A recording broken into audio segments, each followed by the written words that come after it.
Hey, and welcome to another video, everybody.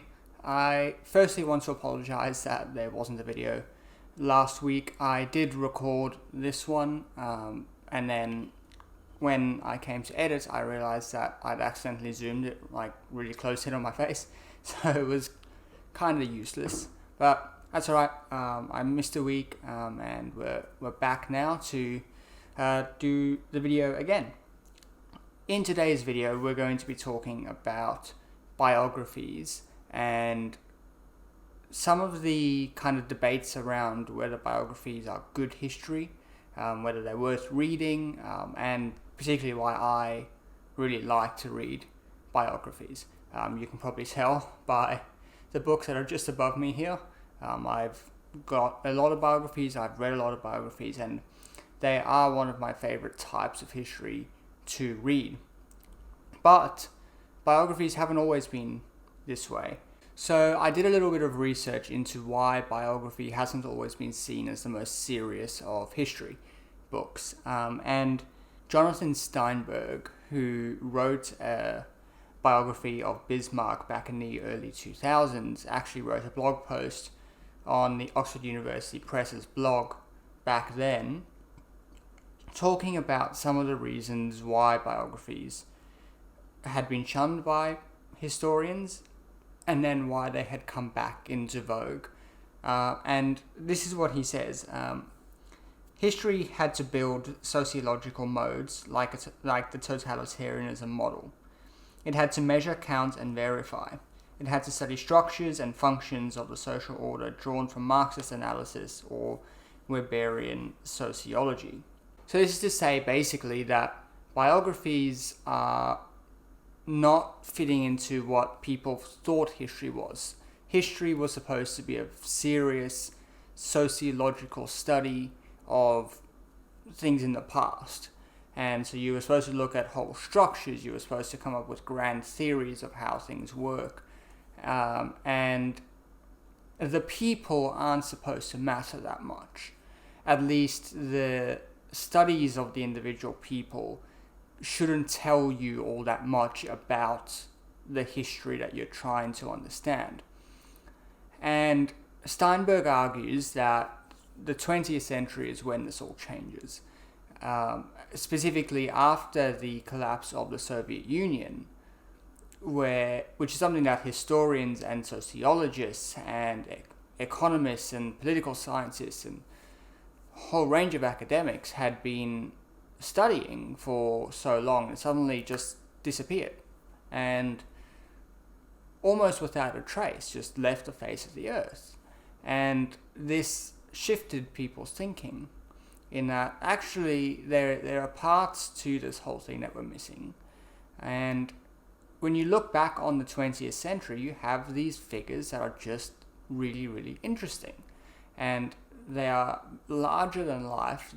People like Churchill, people like Stalin and Hitler and Mussolini, and there are countless figures in the 20th century who are just so much bigger than just being a person. Like, if you take Churchill out of the story is different.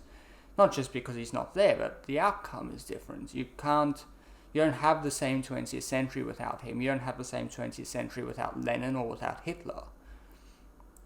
And so the person becomes interesting. And that's when biography starts to become accepted as a form of history that is serious. Before then, biographies were written, but they weren't serious history. They were more... It was considered to be something that people who played as historians would write. Now, today, obviously, we have an abundance of biographies, and there are many people writing them, and you can certainly spend most of your time reading biographies. So I think the question now is, should you look for other things to read, and what's the correct balance to strike? And I think the answer to this really lies in what book are you reading, who are you reading about, and understanding what a biography can do and what a biography can't do, and then aligning that with what you want to know. If you want to know about maybe economic history of a certain period in a certain place, a biography may not be the best way to understand that, but it may offer some perspective. You are going to struggle to fully understand the British war effort in the earliest, or the British military in the early 20th century without reading some biographies. So it's about knowing what the biography is going to be able to show you and explain, and not reading it for the wrong purposes. And the number one wrong purpose that people read biographies for is this sort of psychoanalysis. There are, for people like Hitler, it is just far too easy to want to go down a path of analyzing who Hitler was and why he was so evil, and biographers have fallen into this trap with many people in terms of looking at basically trying to be a psychologist and explain things about the person, but the person lived so long ago and you're explaining it through historical sources. And that's where you get these crazy rumors that come out about, or theories, I should probably say, about why Hitler hated the Jews and all these things. And this is a consequence of divorcing the study of the person from the study of the time. And I suppose really what it comes down to is, like, do you subscribe to the great man theory of history or not? And I think for any sensible person, the answer lies somewhere in the middle. And so to understand an event or a period or a place, you have to understand the people and you have to understand the rest, the sociological structures, the economic structures, the economic development of the place, like whatever it is, you have to understand all of that as well as understanding the people. And so you can't understand Nazi Germany, for example, just by reading a biography of Hitler. You have to read other stuff about Nazi Germany to fully understand it, and to place Hitler into that, that setting, if that makes sense.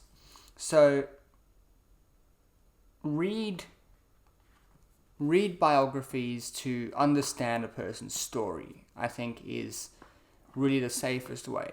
Where were they born? What were their family like? Etc. etc. And you can use it to place them in the right setting, and then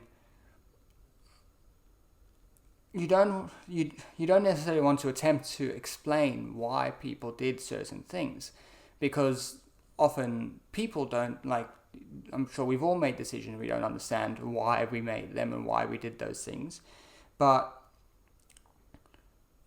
and so a historian is certainly not going to be able to do that. But reading the biography is going to give you some context, and I think that's the important thing, is gaining context for who a person was and the world that they were living in is the important part. The other thing that a biography can do for someone like Churchill, for example, is give you a cross-section of history that you don't necessarily get in other books.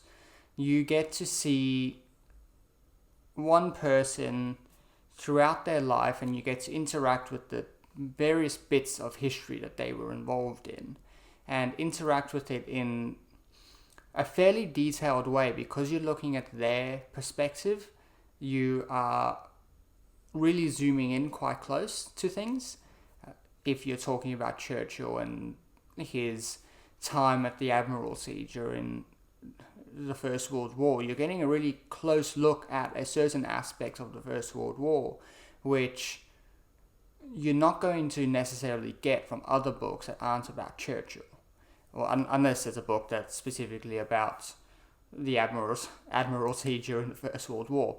But the drift is you get quite a detailed look at various parts of history, and you get it from a certain person's perspective, which is of immense value if you're trying to put pieces together from various sources. I think that's the other thing that biographies are worth reading for. So overall, biographies should never make up your whole reading, guys. It shouldn't, but there is a place for them. They just have to be used in a specific way that helps you to understand things in a way that you can't without the biography. And that's really, I think, the point. So thank you for watching. I hope this made sense. It's the second time I've done this video, so it's a little bit weird having to re-say everything. So I hope it didn't feel artificial or anything.